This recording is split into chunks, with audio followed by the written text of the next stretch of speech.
And we're off. Welcome, welcome, everyone. Dear writers, welcome to another thrilling Scrivener webinar. Excited to have you all here today. Let me go ahead and open this up. I know those of you who are in the US are probably celebrating Memorial Day, but those of you who are abroad, I'm sure you're all, hopefully, you're all doing something fun too. Let me see if I can get my chat figured out here real quick and everything set up. So I'm really excited today. We're going to be talking all about how to unlock our book series potential in Scrivener, and I can't wait to dive in that topic with you all.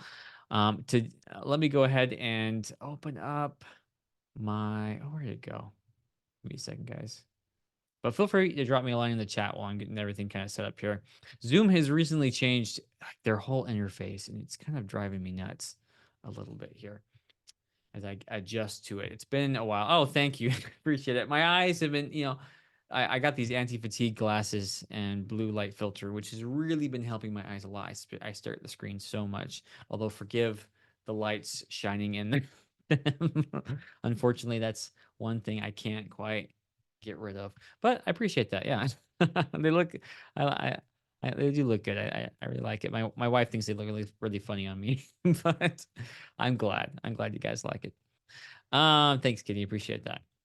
So, we'll give everyone a few minutes to get started. My goal has been to start a little bit earlier so we can start the presentation at the top of the hour. Didn't quite make it today. We're probably still going to go over the top of the hour a little bit as we wait for everyone to get in, but I want to give everyone about good 5 minutes before we dive right in here. I do have Alex moderating our session today, so if you encounter any technical difficulties or you can't see my screen or something like that, please reach out to her and let her know what's going on, so we should get that taken care of and let me know what's going on there. So Q&A in the chat are the best ways to reach her. Q&A makes it a lot easier if you have questions. She can see those and get those answered there pretty quickly for you. Let's see here. What am I missing? Okay. And for those of you who are concerned about taking notes, fear not. The session will be recorded as it always is. And we'll have that replay available both on my YouTube channel, hopefully no later than tomorrow. And usually we get that in the literature library within the week. So watch out for that. I'll go ahead and drop in my links for you guys. So you have that here real quick. Let me pull it up. There you are. Got it. And that's there for everyone. Rita, aloha from Hawaii. Good to see someone from Hawaii here. That's great. Carolyn from Wisconsin. Cindy from Cumming, Georgia. Edwin from Richmond, California. And good to see you again, Kitty from Atlanta. So it's good to see some familiar people. We have started a little bit early, so I imagine we might have some people trickling in. It's probably going to be a little bit of adjustment as I start these things just a tad earlier. I'm hoping we can start like maybe 5-10 minutes early, from the top of the hour, and then get the presentation started at the top of the hour. It's going to take an adjustment, but we'll get there. We'll get there. Let's see here. Looks good. Covered all that stuff. Okay, now before we dive right into the presentation here, I'd love for you guys to drop me a line. I'd love to hear three things, okay? I've already heard most of you who've already told me where you're from, but if you're coming in, tell me where you're from, how much experience you have with Scrivener, and finally, what do you plan to write in Scrivener? If you're writing a series, what's the genre you're going to be writing? I'm just curious. I want to hear from you guys what you guys are up to, what you're writing, and what's going on there. Give everyone a minute to pull that up. Oh, we're at the top of the hour. Here goes nothing. Angelica from UK, you love Scrivener. That's great. Chris, sunny in Scotland. Oh, that's nice. It's actually, we've been having some nice weather here. It's been a bit hot for me, actually. We're jumping into the 90s lately. We were in like 70s, 80s, and I've really enjoyed that. Cheryl is here from Central Florida. She loves Scrivener and writing a middle grade fantasy series. That's great. I think there's a lot of need for middle grade writing in particular. Sometimes I feel like my son, he's only in eight. He's only, he's a younger kid, but like he reads a lot, and so I feel like we need some more middle grade stuff personally. Jessica, hi, I'm Jessica from Jacksonville, and I'm a beginner, and I write paranormal romance. That's great. That's awesome. Welcome, Jessica. Chris, it's a bit hot here as well, but not in the 90s. Oh, that's good. I would love just to stick with the 80s. Oh, that'd be so nice. If I could just like 70, 80s, it's perfect for me. Edwin says, I've been using Scrivener for about 3 years, working on first draft of science, sci-fi, fantasy, action, adventure. Ooh, that sounds fun. I love that. I write Personally, I write epic fantasy. That's my primary go-to. I kind of want to delve into a little bit of the thriller, spy kind of mystery kind of stuff. I like that stuff too. I tend to consume that a lot. I'd like to write some of that too, at some point, but mostly epic fantasy for me. We have Catherine here from Island in, is it Puget Sound? That you've never heard of. Yes, true. I have never heard that. Catherine, welcome. Happy to have you here. You're writing a romantasy series. Oh, I love that. I hear that romantasy is really in right now. A lot of people are reading that, so that's a good place to be, Catherine. That's fun. Romance typically does very well, right? But fantasy romance is really, really doing well right now. I see Dan has his hand raised, but so Dan, if you have a question, feel free to ask. Um, Donna here from, is it Picticton? I can't. I'm sorry if I'm Pintington. I'm sorry if I'm saying it wrong. British Columbia, Canada. I have played with Scrivener for a couple years now. Okay, that's good. Rita, you're a Scrivener beginner, and I'm writing a fictional novel. That's great. Chris, also in the UK, writing parallel scripts on architectural history and biography. Ooh, that sounds quite technical. That sounds really cool, though. Frank, hello, welcome, Frank. And Carolyn, we have Southeast Wisconsin, Milwaukee suburbs. I've been using Scrivener for a couple of years, but don't use all the bells and whistles. Working haphazardly on a fantasy series. Okay, I totally get that. Yeah, no, and that's totally okay, Carolyn. One thing you might notice from me and a lot of my web presentations, I'm always telling everyone you do not have to use every tool in Scrivener. Use the tools that work best for you. Okay. So just bear that in mind as we're going throughout today. Angelica, writing a short story, children's book, translating my historical novels into English. That's cool. That's good. Maurice, Alberta, she likes to work in fantasy suspense. That's good. Good. And Catherine says, I have already published 3 books with the software and I love it. Oh, I love to hear that. That's great. That's really great news. Congratulations, Catherine. That's good for you. Um, Hi, Chris from Scotland. Again, I'm a long time user of Scrivener, but I always pick up something additional tips in these webinars. So thank you, Chris. I appreciate that. Well, we got some fun stuff planned today. I think we've given everyone just enough time to jump in here. I know we're probably gonna have smaller numbers today. I think we had over like 150 people registered, but I think because it's a holiday here in the U.S., a lot of them are probably vacationing. That's okay. So we'll go ahead and dive right in. As you know, as I said earlier, this is all going to be recorded. It's going to be available on my YouTube channel and in the Literature Latte library. So watch out for that. Grab that. Here's that link again if you guys need it, so you can get access to that information there. So I'm going to go ahead and share my screen. We're going to get rolling here and get this party started. Let's share. And then let's us go here. Okay.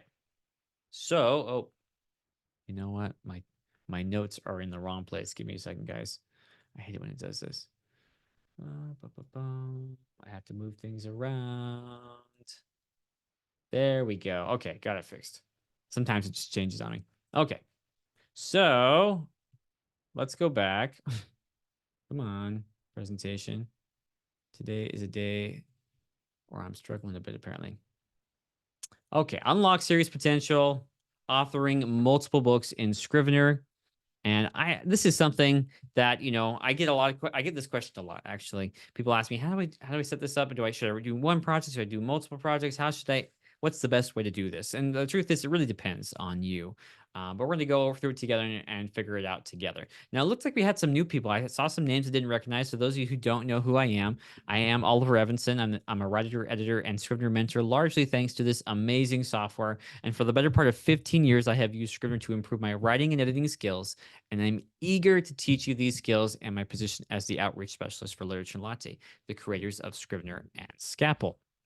Now, I love connecting with like-minded writers. So if you'd like to connect with me, please feel free, send me an email, or better yet, join my email list. I frequently send out valuable tips and techniques to help you become a better writer. And all subscribers receive a free copy of my free starter novel template. So check that out. The cool thing about that template, I'm going to show it today. It actually has the series format already set up and ready to go for you. So if that's something that intrigues you, right? I'm hoping that's why you're here, right? Take advantage of that template. It's going to be really useful for you. Okay. So here we go. Let's dive right in here. Let's talk about our schedule here real quick. Now that we're a little better acquainted, let's spend a few minutes outlining the schedule for today's session. So to begin, I'll provide a short introduction to our topic and what you should expect to learn today. Next, we're going to move on to our training where I'll cover how to actually write a series in Scrivener, how to get started doing that.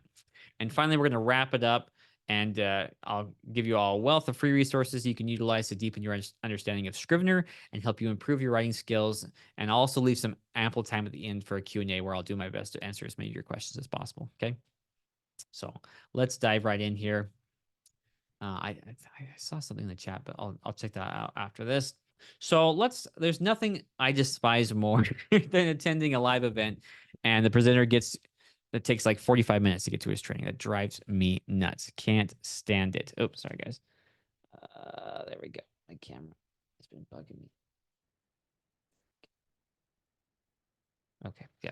Yeah, I hate that. This is why I always try to establish really clear expectations for what I promise to teach you at the get-go. So there should be 3 skills you should come away with at the end of this presentation. Number 1, I promise to teach you how to use the binder to structure a book series in Scrivener. Okay, that's the first thing. That's the main thing we're going to learn today. I'm going to teach you how to use 2 powerful tools to research, write, and edit your series in Scrivener efficiently. And then 3, we're going to look at how to write a book series in a single project so you can keep your series all and its research all in one convenient location. Okay, so let's dive right in. By the conclusion of this presentation, you should feel comfortable or confident, I should say, to start writing your next book series in Scrivener. I really believe that it's not too terribly complicated, but there are some things you want to know, things you can do to get this start without a hitch. Okay.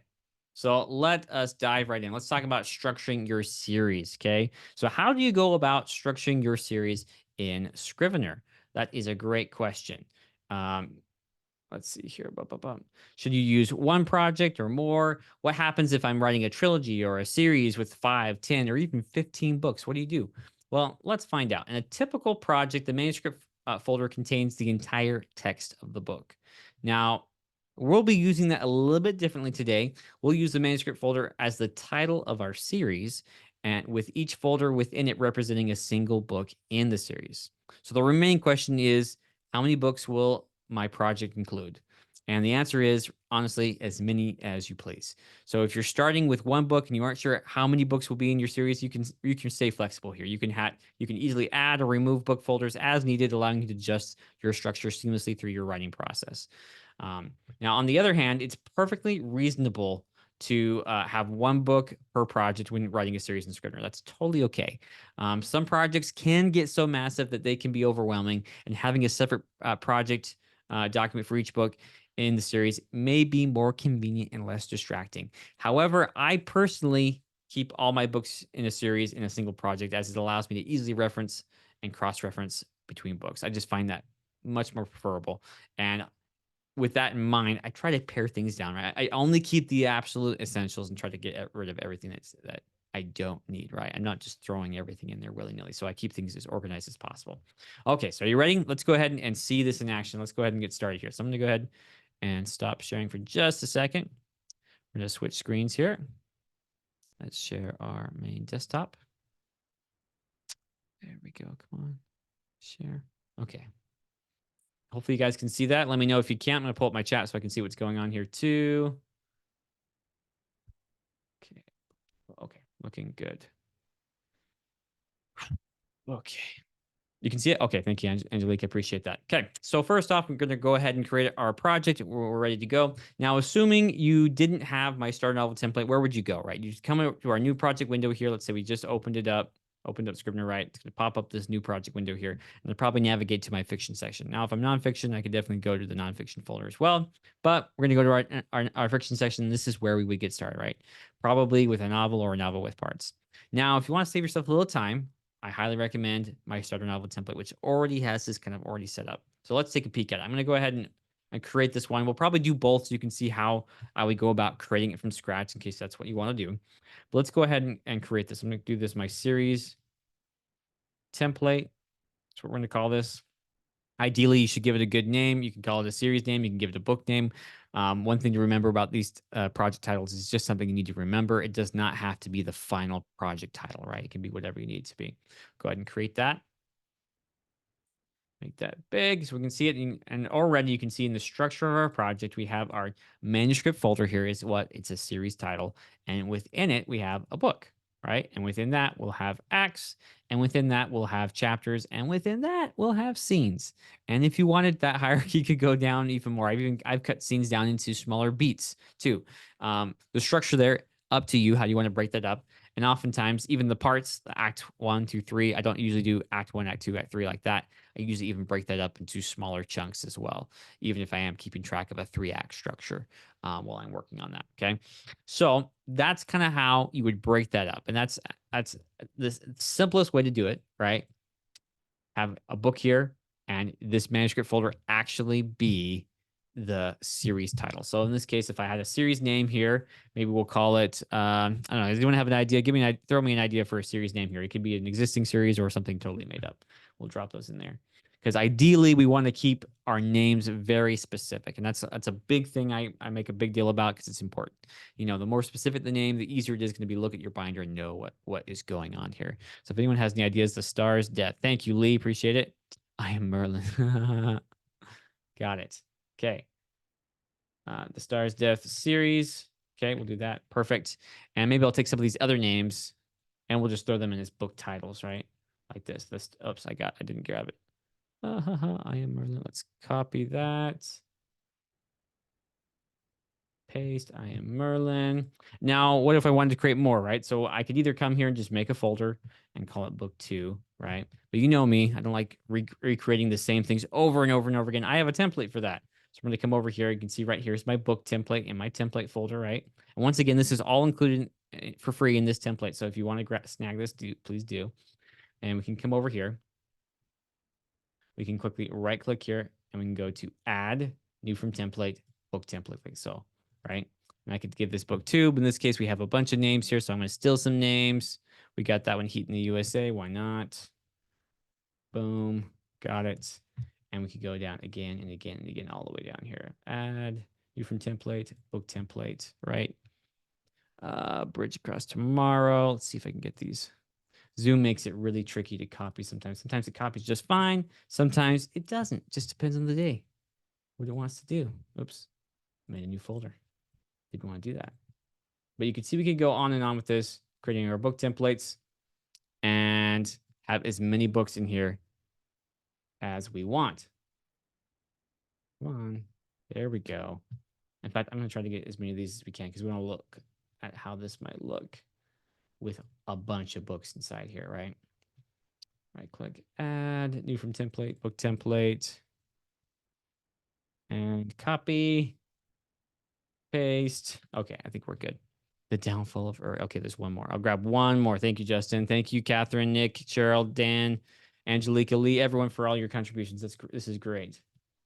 Go ahead and add these in. New from template, book template, and boom, there we go. We got them all. So we're looking at 1, 2, oops, wrong button. 1, 2, 3, 4, 5, 6 books. Okay, 6 book series. And we add those up. That's a lot of books, right? But you can do it. You can have 6 books in one project if you so choose to, just like this to start a series. And the nice thing is I can close it up, right? I can also just focus on one at a time. Don't have to have them all open at the same time, right? And so that's how we would do that. That's the basic structure. And hopefully that's simple enough, right? We just have our manuscript folder becomes a series folder, and each folder directly inside of it is book 1, book 2, book 3, book 4, book 5, book 6, right? And it is important the order here because Scrivener is going to look at the order of the series, right? And that's going to determine which one's book 1 and book 2, book 3, right? It also makes it easier for you. You know, you should know the one at the top is the first one, the one at the bottom is the last one. And that becomes a little bit more important when you're actually inside the book and you're compiling things, right? Less so unless you happen to be compiling the entire series at once, right?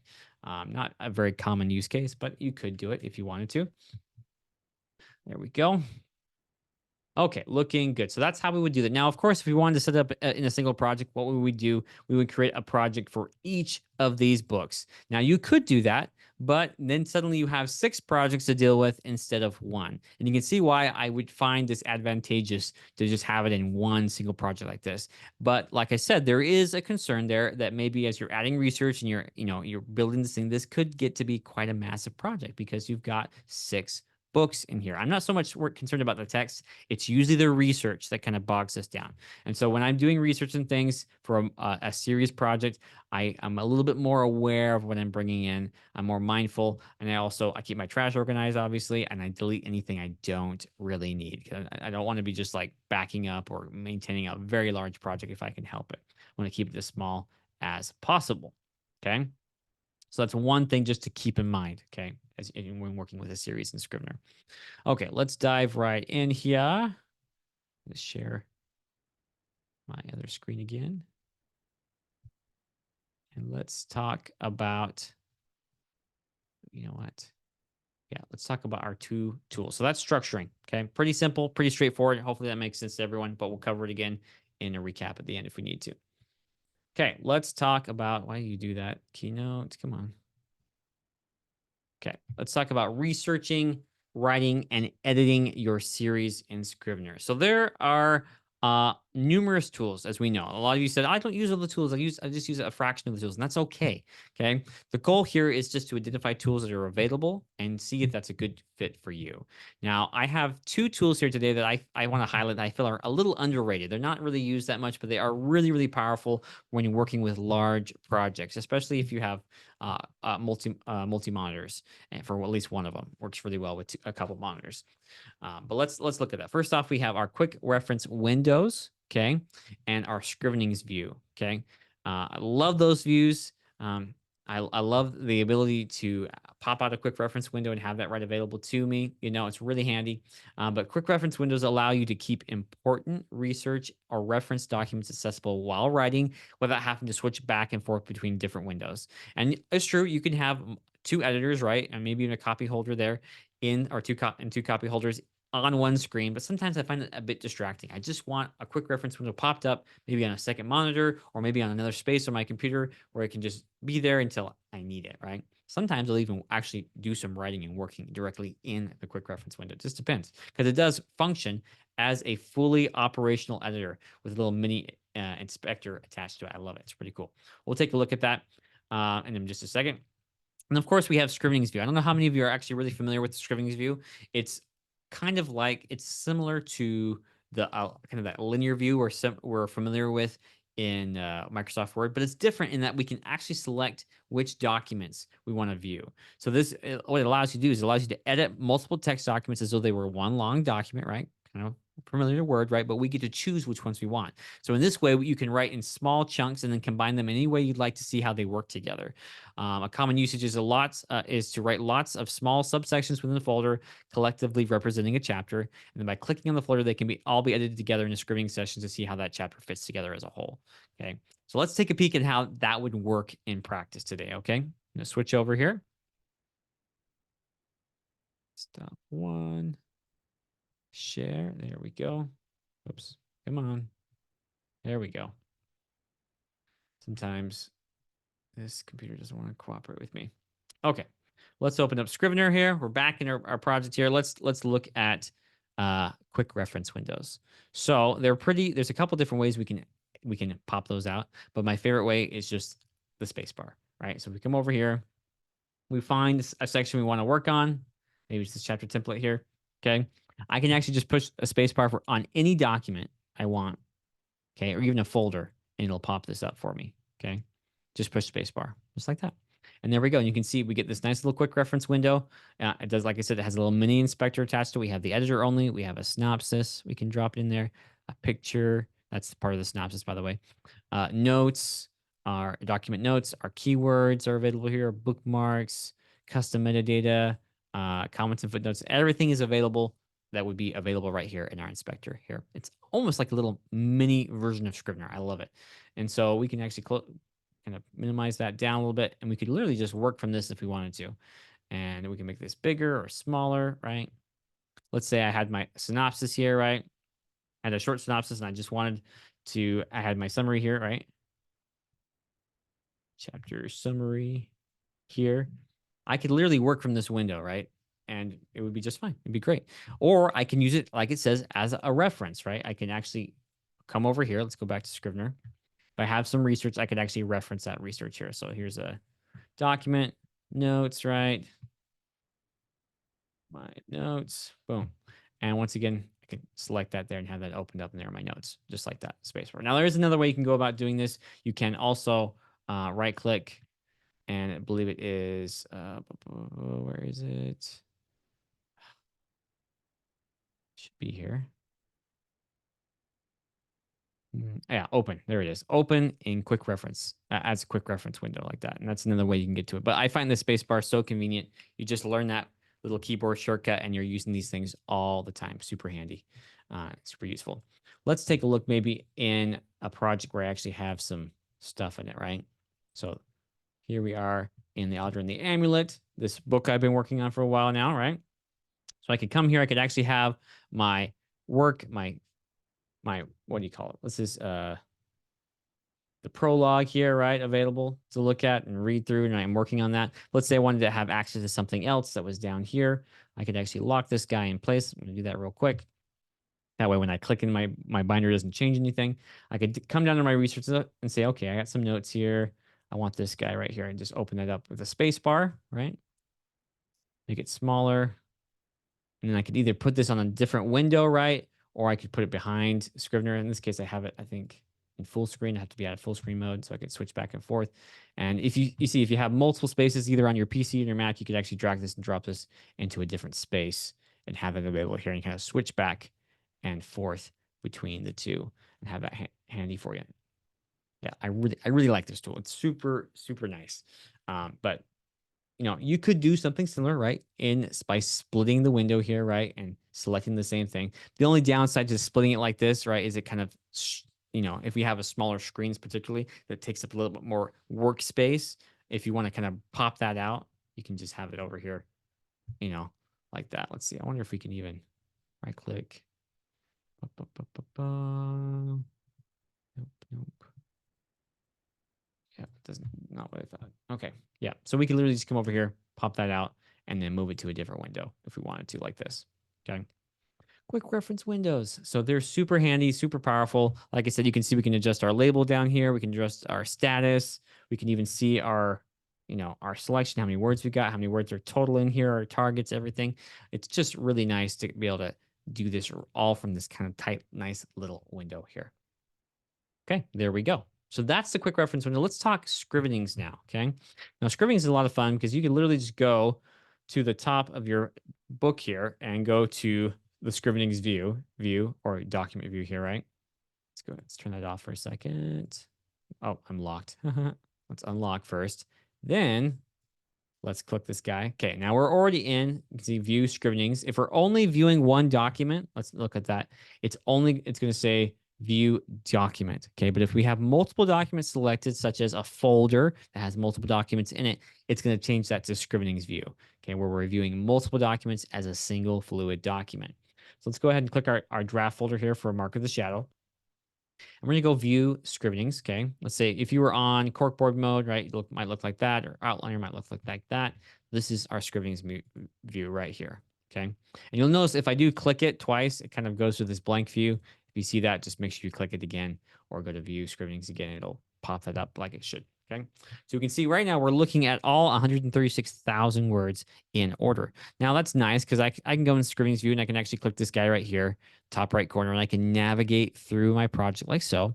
But really, one of the powerful things about Scrivener or about scrivenings view is that I'm able to kind of pick and choose the pieces I want to look together. So let's say, for example, I've written this prelude here, but I want to see how it fits in with chapter 1 right here, right? So I'd select the Seventh Kingdom here, right? I'd click the Ivel saves Ned's life, and we're actually skipping over the prologue here. We're skipping over this kind of point of view thing, and we're just looking at these two documents together. And what I did is I held down my command key. It would be a control key on a PC, right?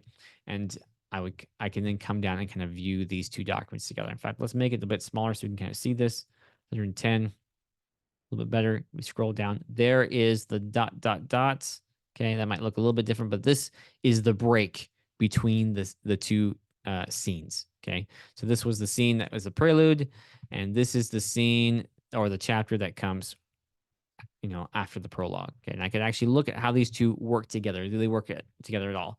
As it turns out, this chapter right here is going to be. I decided I don't like it. I don't need it. So I'm actually going to come here, I'm going to scrap it, and we'll just keep that there. Okay, we can scrap that whole thing if we want. Scrap, like so. And so I can kind of mess around with this and kind of test things and kind of see how things work, and this might be useful, even more useful for where you see I have multiple characters here. Right? The red is Ned, the green is Revelo, the purple is Nyra.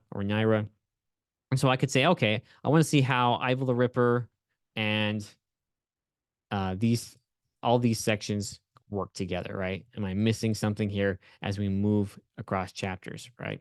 And so I could do that. I could select all these like so, and it takes me in the Scrivenings view. You can see there they all are together, and I could read the whole thing. I could even print it out if I wanted to, like this, and actually just print it out and read it all that characters from start to finish for this part, right?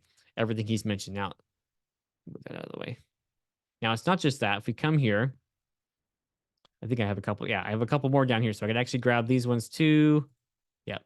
So make sure that I actually get everything right, that his whole arc throughout the entire thing. That's where Scrivening's view kind of comes really in handy here, is I can actually pick exactly which pieces I want to see, how they work together, and look at them individually or like collectively without having to see the whole manuscript or even all of part one. Normally I clicked all part one, right? I have to see everything kind of stuck together. If you look at Scrivening's view there, they all are together for part one. And the Scrivening's view allows me that power to kind of just pick pick the pieces I want to look at together and see how they work. So super handy, excellent tool, highly underrated, not used very often. Don't hear a lot of people talking about it, so I thought I'd share that with you guys today. Really enjoy that. It's a fun little feature. Okay, let's see here. We talked about that. Okay, we looked at that text comparison. Didn't do that. Okay, another handy thing that might be good to turn on is you can actually show the titles in Scrivening too. So let's turn that on real quick. Show titles in Scrivenings. Okay, and that's found in View Text Editing. Show titles in Scrivenings. Okay, if we turn that on, suddenly it's a little bit easier to navigate in Scrivenings View too, because we can actually see the titles here. And this is why another reason why I don't encourage people to actually put the titles inside their document, because you can easily just add whatever title is here. It's so much better to have a very descriptive and clear title for your chapters and scenes, even if you're not planning to actually have those exported out when you compile. It's just super handy to have those there if you need them. And so it just makes using your project so much more usable. So let's look at those again. Let's go all the way through and select all of Ned, right? And see what this looks like in Scrivenings view now that we've turned those on. Okay. So now we roll through, we can see this is Ivel the Ripper, that first chapter, scene 1. And it's still going to have that little dash there, I think. Let's see here. Oh, actually, no, it doesn't. So instead of having that dashed mark like we had before, we actually have the titles that are indicating, hey, there's a break here. So that's kind of handy. There we go. Yep. And they're very bolded. You can actually, you can go in your preferences and change what these titles look like. But I think for our purposes, this is excellent. We can easily see, differentiate it from the main text and see where everything is and where they breaks up and what's going on here. You can even check and see, hey, does this title actually work with this, even with this scene, right? So it makes sense, right? So all the way down here to the end, right? So personally, I like that. I don't have it turned on all the time. I do switch it back and forth. It's really easy to do that. View, text editing, and we can easily turn that back off like so. And then we get those dashed lines again. And it may not be dashed lines for you, and maybe something else. I recall changing that a while back. But whatever there is some sort of separator there that indicates, hey, this is a break in the scene. This is a break in documents here. Okay. Okay, we talked about quick navigation. Yeah, I think we're good. I think we're good to go here. Let's jump into compiling. So I'm going to quickly switch over here. We're going to talk about, this is the last section of our training here. This is actually going to be a pretty short training today. Let's go over to our desktop 3 again, share, and let's talk about compiling our series now. Now, once you've completed writing and editing your series, the next step is to compile it into a single document for publishing or sharing with beta readers and editors. And in Scrivener, this process, as many of you know, is incredibly customizable. And that's the beauty of, I think this is where a lot of people have trouble with doing a series in Scrivener. It's like, hey, how do I structure it so that when I'm ready to share it with someone, when I'm ready to publish it, get it out, whatever the case may be, how do I get it out of Scrivener now that I have all these books in here? What do I do? And admittedly, for me, this was something that was foreign to me for a long time. It wasn't until I started doing these presentations that I realized, hey, there is a great way to do this, and this is actually not that hard at all. Scrivener makes this quick work, actually. So let's look at some multiple books in a single project. Let's see here. Many of you are familiar with compiling a single book from a single project, but what if you have to do multiple books within the same project? You might wonder, is compiling a series in Scrivener going to be complex and tedious? Well, the good news is no, it's not going to be. It's going to be straightforward. It's compiling a single book, and I'll show you how to do that right now. It's pretty dang easy. Now, there are some other things we can also do. We can also add front and back matter. That may be particularly important for those of you who are self-publishing. How do I add in my front and back matter?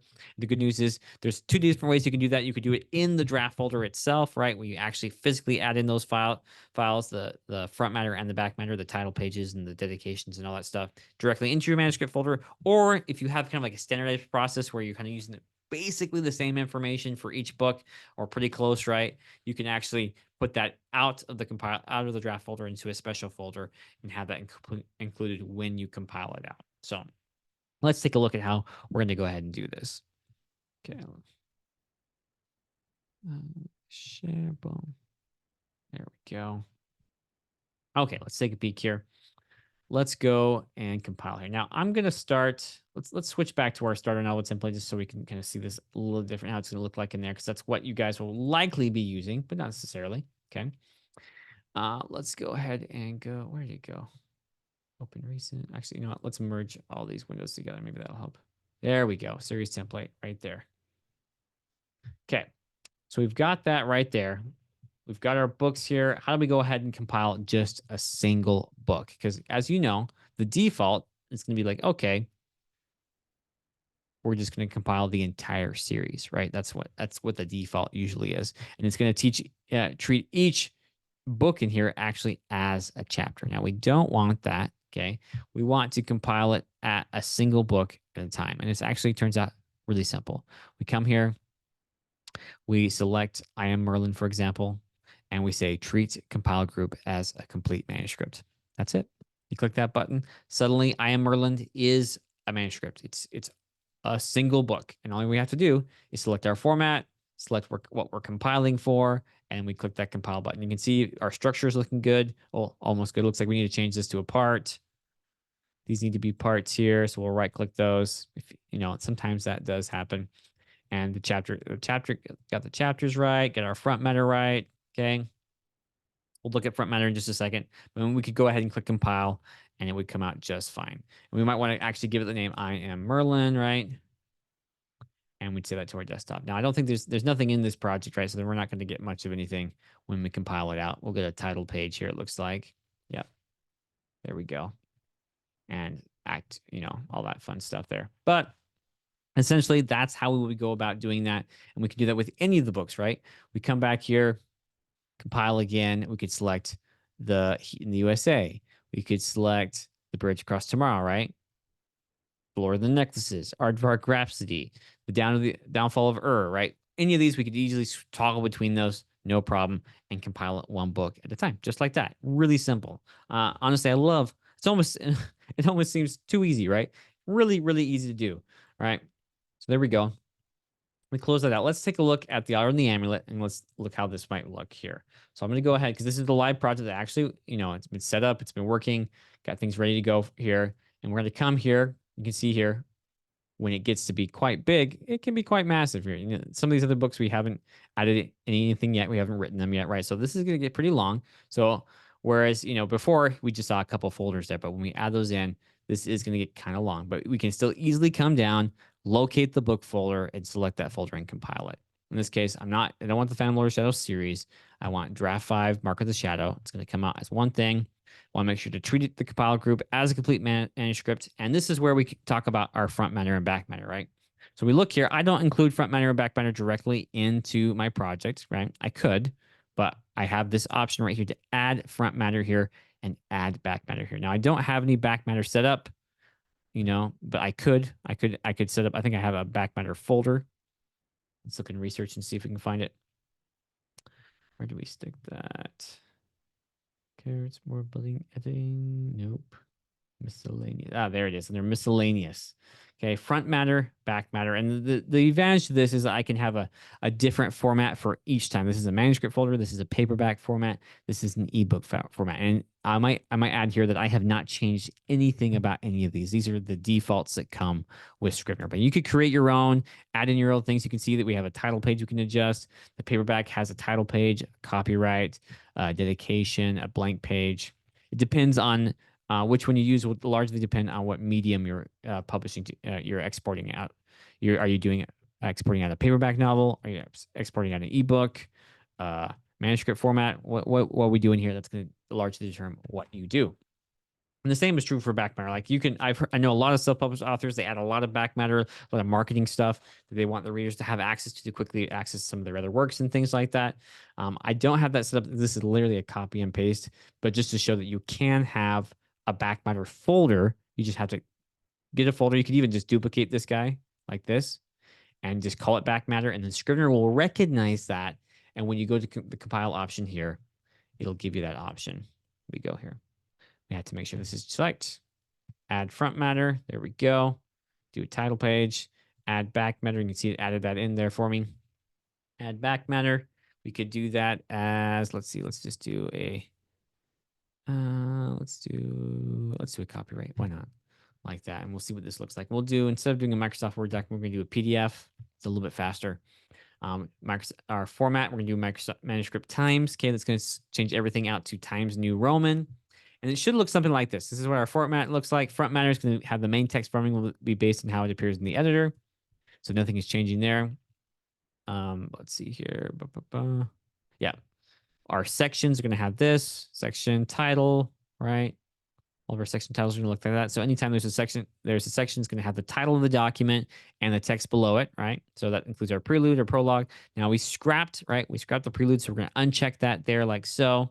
We have our scenes. All our scenes are going to look like that. I love that I can just click the section layout and kind of see everything that's being applied. It also makes it really easy for me to quickly run through my structure and say, okay, is everything coming out correctly? You may notice right away that some things aren't looking right, okay? Let's see here. For example, my parts weren't right. Anything that was italicized that no longer is, I had to physically change that. And sometimes Scrivener gets that structure spot on, like it did with these chapters here, and sometimes it doesn't. And that's why we just go through and look and see, okay, that's a part. Okay, yeah, that's a part, and make sure that everything is coming out as it should. In fact, when we got to Income, for some reason, it didn't get any of it right. I think it had everything as a chapter heading for some reason. So I had to come here and physically change all that. So that was a part, a section, a chapter, and scenes like so, all the way down up to here. Yep, up to our next part for some reason. There we go. We scroll all the way down. That looks good. Looks really good. We have our copyright here down here at the bottom. So let's go ahead and compile this and see what it looks like. Okay. So we'll call this, we'll call it proof copy 3. Why not? We'll put it on our desktop so we can find it real quick. We'll see how this comes out. Here we go. Pretty big. Oh, 573 pages. It's a lot. Let's see. Give that a second. There we go. Sometimes it just takes a minute to pop up there. There we go. Okay, there's our title page, right? That we had put in there, that front matter. And it starts right off with our prologue. Remember, we took out the other section. Interestingly enough, I don't know why I've had a problem with it italicizing everything in the first chapter here.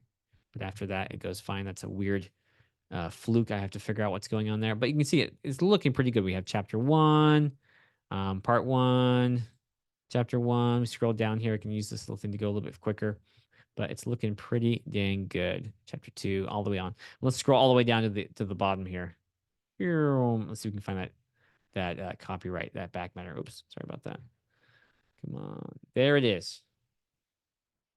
There at the very end. Copyright, and it added my name in and everything. 2024, all rights reserved. Don't have the ISBN yet, right? Because haven't applied for one yet, but you get the idea. We could add all that information in there and have that added there at the end, like so. Or the beginning, or wherever you want it to be, right? You can have that set up and ready to go. Okay.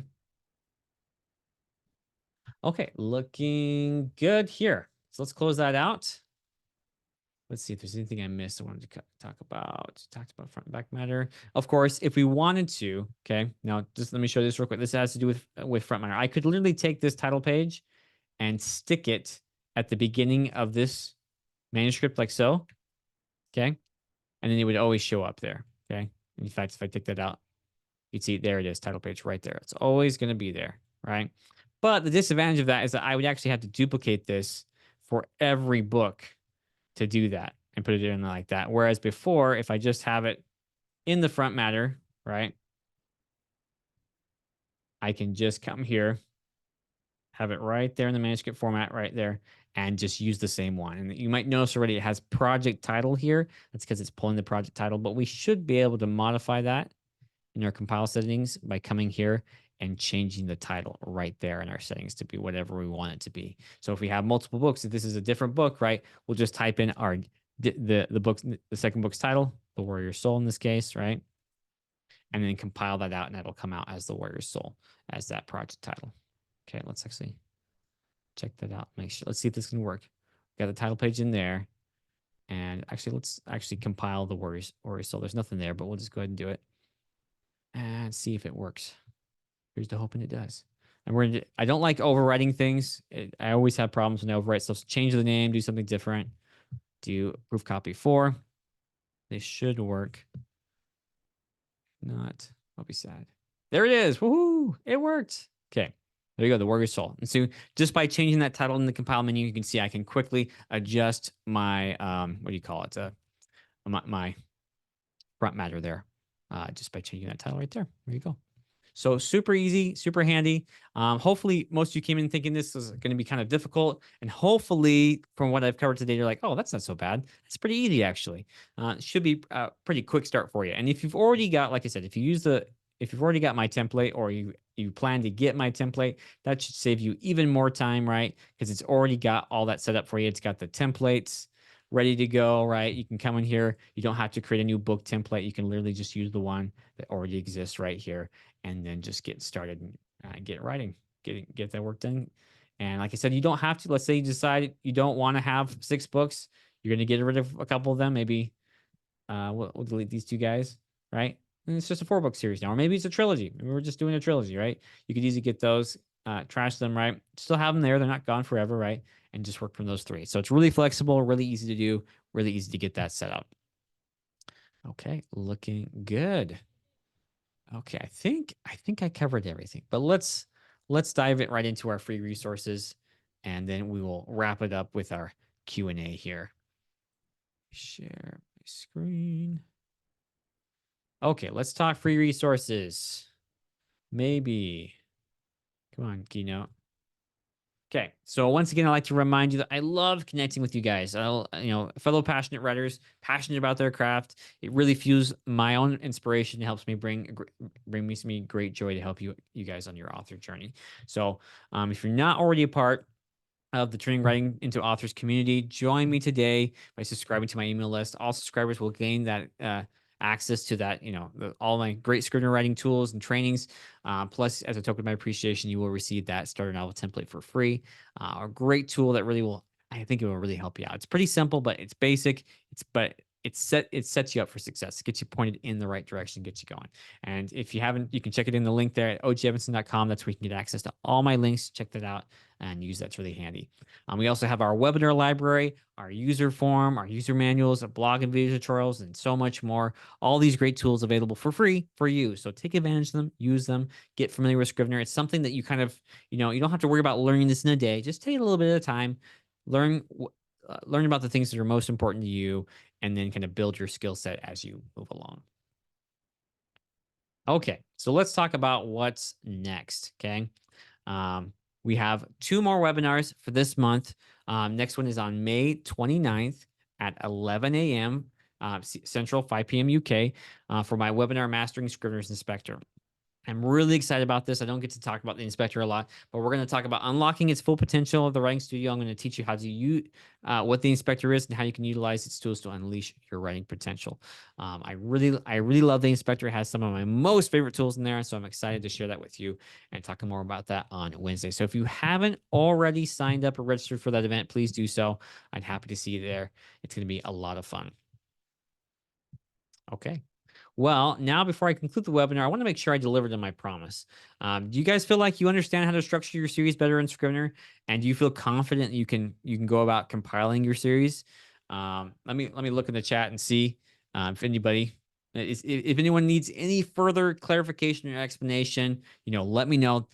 This is gonna this is as we transition into our Q&A. I want to be able to help you guys, but it looks like for the most part, you guys are looking like okay, yeah, this is looking good. And I see some questions in there. We'll jump right in, Cheryl, and it looks like Nick. I'll look at those questions in just a second. Thank you, Baston. Thank you, Edwin. Thank you, Gigi. Glad that worked. And says, sorry, Mr. Webinar, will it be available on the site? Yes, I will get that posted later today on YouTube and it'll also be in the Literature Latte Library later this week. Okay, so stay tuned for that. It's coming. It's coming. Julie says, I didn't even know Scrivener had a series project. I'm definitely going to take advantage of this. Good. Glad to hear that. Okay. Excellent. Okay, I forgot to click that one. So hopefully you can all write. You can all write your next series in Scrivener. I'm really excited about this and to see what you guys do. So let's dive right in. Let's open the floor up for any questions you have. I see there's a lot popping in there. I'm happy to address any concerns or confusion regarding Scrivener's feature, as well as provide tips and advice for using it effectively in your writing. Don't be shy. Ask away. And let me go ahead and close this out and get that pulled up so I can see what we're looking at here. I'm gonna stop sharing for just a second so I can see, grab the Q&A too and see what we got. I want to pop that out. Got that there. Chat. Got that there. I'm going to share my desktop. Let's do it. Okay. Okay, looking good. So Bill is asking at the very beginning, why do you use acts instead of chapters? Oh, that's a good question, Bill. Let's go back to our things. Now, it's going to largely depend on you, Bill. Right? I literally could come in here, right? And instead of doing acts, I could do chapters. That's perfectly reasonable. There's no reason why that folder hierarchy or that structure has to be book, acts, chapter. You don't have to do that. You could skip the acts. If your book doesn't have any parts per se, that's fine. Not all books are broken up into parts like that. However, with that said, I break things up into parts because I like to see arcs and I like to break things into their smallest possible form, right? It makes writing the novel for me easier. Okay. So for example, here, if you came back over here, I've since changed this, but this prologue right here that I wrote, I actually just finished this recently, and revised it with my colleague. It was broken up into, I think, 5 or 6 different beats. So this was a single scene that I said, okay, let's look at this scene and where does it move from beat to beat to beat to beat? Where its breaking points? And so I narrowed it down to like 200, 300 words per section and broke it down. And surprisingly, I found that to be very effective. I was able to focus on polishing up that key part of the scene, making sure that I hit the main points that I wanted to hit and not feel like, oh, I have to focus on the whole, right? But at the end, I was able to read through it and say, okay, do these still work together? And ironically, there were some sections when I split from beat to beat to beat that I had kind of repeated myself, but it was really easy to identify that once I merged it all together and I just cut out the superfluous information, the text. Yeah, I just got rid of that extra text, merged it together, got those transitions working real nice, and next thing you know, this whole scene came together really nicely. The same is true for a part, right? You can see I've broken up mine. I have a prelude, I have a prologue. I have 1, 2, 3, 4, 5, 6, 7 parts and an epilogue at the end. And so I did this. This was initially a 3-act structure. Okay. It still is, by the way. You just can't see it visually anymore. What happened is you can see this is actually Act 1 right here. Okay. And these parts were here, 1, 2, 3, and 4. I think those are Act 2A and 2B. And this is Act 3, right? And so really it just comes down to structure. I use the save the cat plot structure. I find it very effective. I find it helps me, keeps me oriented and know what I'm working on, where I'm going. And so I just find that useful. And so actually I have all my books already set up with those acts inside. And I like that. That's me personally. If you don't like that, that's fine. Come in here, change these to chapters, right? Maybe even duplicate this chapter here, right? So it has some scenes inside of it, like so, and you can just drag and drop that in there and replace those with those as chapter templates instead of as act templates. So once again, the beauty of Scrivener is its flexibility. You get to choose how you want to use it and what works best for you. So hopefully that answers your question. I know it was kind of a long-winded answer, but I hope I answered that effectively for you, Bill. If you have a follow-up question, let me know. Okay, so Cheryl's asking, can I do a search by book in the project? I know how to search in a document and the whole project. Can I search in just one of the books? Okay, that's a good question. Search gets a little tricky, and this is where, Cheryl, it might be easier, right? Obviously, actually, definitely would be easier if you're searching in one book if it was just one book per project. Okay, that's one big advantage to one book per project. Now, there are probably things you can do to make that easier for you. Maybe like adding a keyword to the. I haven't actually thought about this too much, so I'm just thinking off the fly here. But maybe adding a keyword to each of the the chapters or scenes here, called book one, book two, book three, etc. So you're only searching in that book. I'm trying to think of a better way to handle that. But really, the nice thing about the structure here is if you did search for something, right, it's going to be in the order it appears in the binder. Okay, so you're going to know that whatever is in your search results, top is going to be the first book. Middle, it gets a little sticky when you get to the middle. So one thing, I actually, that's a question I kind of want to table. I want to think about that one. That's a really good question. I wish I had my notebook. I'm gonna leave myself a little note here because I would like to answer that one for myself. That's a good question. I'm gonna post it right here in my notes here. Uh, Best method for searching a series project. Yeah, if you want to one book at a time, one book. 'Cause that's a really good question, and I haven't thought it through as well as I'd like to. So great question, Cheryl. I will get back to you on that. In fact, send me an email, and if I once I find a really good way of doing that, I'll respond to it and let you know what I come up with. Okay, Chris is asking for nonfiction and where there are only two writing projects simultaneously but connected subject matter. My instinct is that optimum functionality is achieved by having two projects each on a separate screen. One can cut and paste very easily. Any downsides that you foresee? Okay. Um, that's a good question. Projects. Yeah, I mean, once again, it's a matter of preference here because, think of it this way, Chris. I could do those. They're not obviously they're not the same, right? They're similar. They're connected. You got a connected subject matter. They're functioning on the same kind of plane. Two projects may make sense, right? You could, like you said, copy and pasting between them would be really easy, right? At the same time, too, as you recall earlier, if I just opened up a quick reference window here for one of these chapters or scenes or whatever, right? I could literally just open that up there and I could still copy and paste them between them pretty easily directly in the project, right? I don't foresee any major downsides other than you have to keep track of two projects instead of one, right? That's the biggest downside.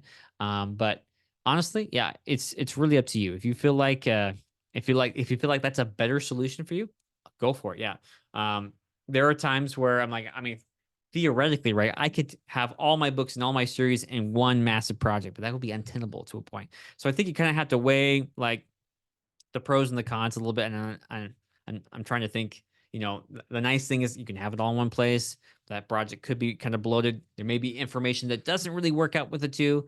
And it also comes down to how organized of a person are you? Do you really take a lot of time keeping things neat, organized, labeling everything, making sure everything is coming in and looking nice and organized and easy to use? If you're not that kind of person, then it's going to be a little difficult to keep those two similar books in the same project. It might just be better to separate those out. So yeah, hopefully that answers your question, Chris. I think we're good. Um,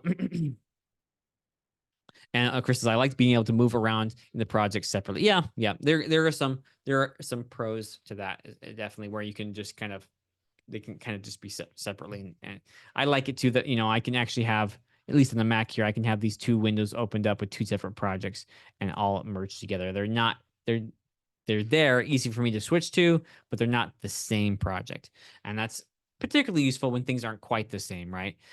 Which may fit your use case. Okay, Jody's asking, I'm writing a web series in script writing format for research and continuity. I need to add screenshots and other media. Any tips or cautionary tales for using this series feature? I have not heard much about that. I don't foresee any major problem with that because honestly, the functionality wise, like if you're adding screenshots and other media, nothing should change in terms of like compiling that I can think of. I can imagine there would be any major differences there, Jody. Um, because when you compile here, right, we're gonna treat this second book or second, screenplay or web series or whatever it is as a separate and individual document when we're compiling out. That's the key to this. Treat this compile group as a complete manuscript. You turn that off, then it's going to behave a little bit differently, as if it were just a section of a larger book, right? But as long as you have that turned on, it should treat that, you know, the same, and you shouldn't run into any issues. Um, one thing about screenshots and other media and things inside Scrivener's, it's not a desktop publishing tool, so there is some in some cases limited functionality in what Scrivener can do. Like you can't have you could have images above and below text, but you can't have them like text going around an image or something like that. So there are some things like that. Obviously, you can't do with Scrivener already that you might want to bear in mind. But really, yeah, I don't foresee any major problems there. Yeah, let me know if you have any follow-up question on that one. Let me check the chat here and see if there's anything going on there that I missed. I saw some stuff in there as well.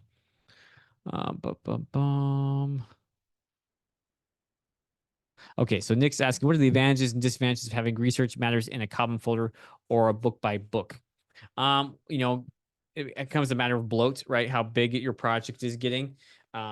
Personally, I like having kind of everything together because all my notes are pretty, at least, for this project in particular, are pretty streamlined. Everything kind of relates to everything.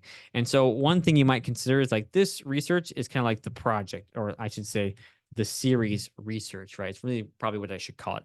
This is information that pertains to the entire series and not necessarily just one novel. Now, if I did have something novel specific, I probably would come in here and say, okay, this relates specifically to book one. This is book one's outline, book 1, 2, and I could probably do better organizing those things in my project here. In fact, believe it or not, I'm in the process of revamping this whole project because of that.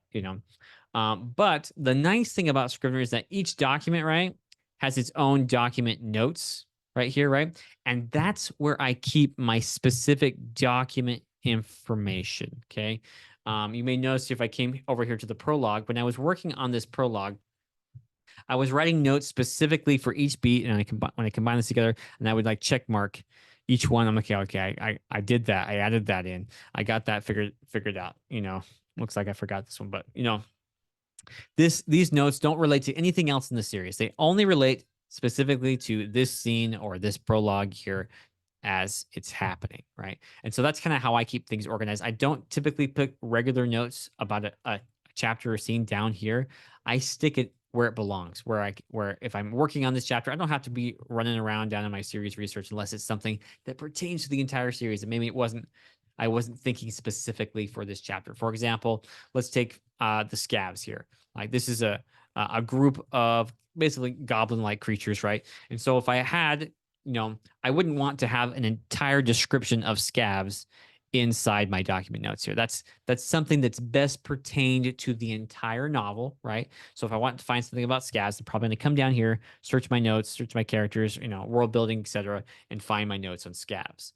But maybe there is something more specific here. I'm looking at. I want to. These are the 5 things I wanted to do with this. I want to have a powerful opening line, an action beat. I want to hit at possible murder suspects. I want to set up next character through the eyes of his peers. I want to establish the world of Aloria with concrete details that aren't overbearing. And 5, I want to foreshadow the family.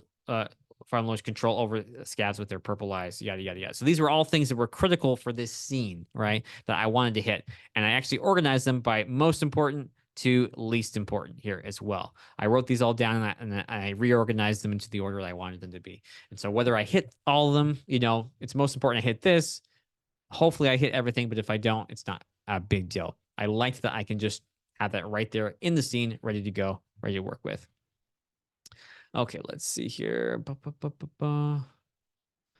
Let's see. Let's see if I can find this. Looks good. Structure. Okay, Kitty says structuring and compiling really sounds easier than expected. Yeah, it's not that hard actually. And said, okay, so, yes, it will be available. We talked about that already. Jody said, I didn't even know Scrivener had a series project. I'm definitely going to take advantage. Okay, we talked about that. Dan says, bought the Windows version, not compatible with Antidote. Any news? I'm not sure what Antidote is, Dan, but that might be a question to send to our technical support team. See if they can help you out with that. Let's see. Angela says, great, great again. I always enjoy these sessions. Thank you, Lee, stimulating ideas and organizing. Glad you enjoyed that. Happy to know how to about the quick reference windows in the series template. Good, good, good. Carolyn says, I'm glad to confirm it's okay to have all my junk in one giant project. Yes, it's perfectly okay. I have so far managed to successfully compile one book out of my whole shebang. We'll probably miss future Zooms that are weekdays, but can watch the recordings. That's great. That's perfectly fine. Totally understand. Jody says, do you handle backups differently for series project? Nope. The backup process is entirely the same, Jody. Nothing changes. That's the beauty of this whole thing. It's like, it's just a regular Scrivener project. It's just we decided to put all of our books into one. So yeah, really handy. And once again, reminder, ideally, you don't want to, I wouldn't do like a bunch of different projects. Like if I have two different series, I'm going to do two different series projects. I'm not going to have two series in one project. That would get really hard to track it and understand what's going on. But the more similar the subject matter, the better this process is going to work. Let's see here if I'm missing anything. Gigi says, I have 10 different files for related projects. This may save my bacon after I clean it all up. I've just kept staring at a new file instead of making this organization easy. Yep. And I think that's really important, Gigi. That's really important. You do want to spend the time organizing. It feels like, and a lot of writers feel like they say that I feel like I'm procrastinating and like I'm not getting any writing down, yada, yada, yada. It's so worth it. I mean, just think about it. I mean, when you write in Word or somewhere else, you still have to do that organization. But it's even worse because it's all over your computer. And even if you do manage to get it wrangled up into one place, it's still like navigating through it, opening up the files in Word and switching back and forth between windows. It's just such a pain. Scrivener makes it so easy where we can keep it all in one place. And if we just stay on top of that organization, you see, I've done really well with my actual series folder. I haven't done as well with my series research, and so that's an improvement for me, right? That I could work on, and that's actually I'm going to take the time.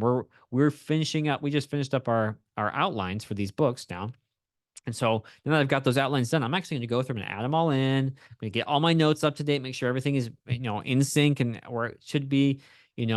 Give very clear names and hopefully that'll make this a lot more even easier to use. It's actually pretty easy already, but even easier. Let's see here. Man, a lot of good comments here today. Lisa could search by include compiled documents if set one book to be compiled and thus only search in one book. That's a good idea. I like that, Lee. That's a great idea. I'm gonna copy that and mess around with that too. I think I had that right here, right? Where did I stick that? Yep.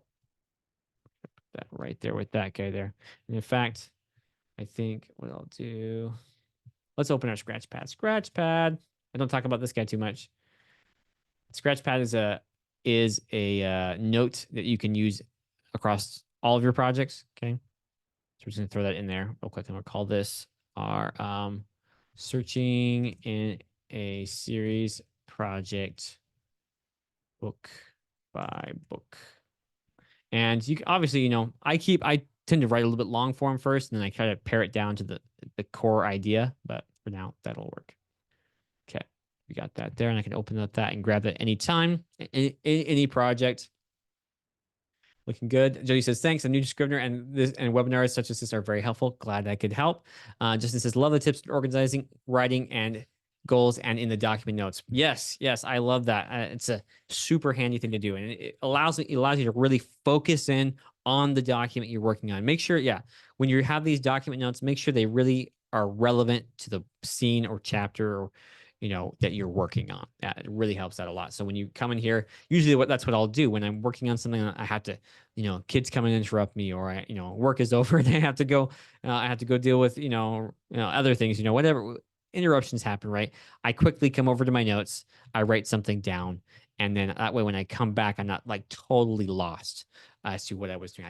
I can skim through my notes and say, oh, that's right, I was working on this, and kind of almost jump right back in to where I was. So perfect, guys. This is great. I think I'm going to wrap it up there. Yeah, we went a little bit. It's a little shorter than normal, but I think I think it went really well. We had a lot of great questions, and I appreciate those of you, who are patient with me. Especially, Cheryl there. I didn't have that a really good answer for that search one, but I love those kind of questions because they get me thinking like, oh, I'd never thought about that. That's a really good point. How can we make that experience better? And so I'm going to think about that. I'm going to find a good solution. And next time I do this presentation, I'll have something built in for that. That's a good feedback for me there. So appreciate that. That concludes our presentation on unlocking our series potential in Scrivener. Okay, so thank you all for attending and participating in this session today. I hope you all found it informative, since like most of you did, and useful in enhancing your writing skills. If you have any additional questions for me after the event, please use the email address listed in my presentation. Maybe I'll pull that up real quick to get the help you need. Let me get that pulled up so you guys can see it. We're gonna stop share for a second, and then we'll get you guys on your way. Desktop 3, where'd you go? Keynote. There we go. Yep. So there they are again, one more time. Okay, that's Scrivener./Mac, Scrivener/Win, Scrivener/Mobile, and scapula@literaturelight.com. And of course, if you want to reach out to me directly, you can reach out to me at contact@ogevanston.com. So keep on writing, and I will catch you all next time. Okay, see ya.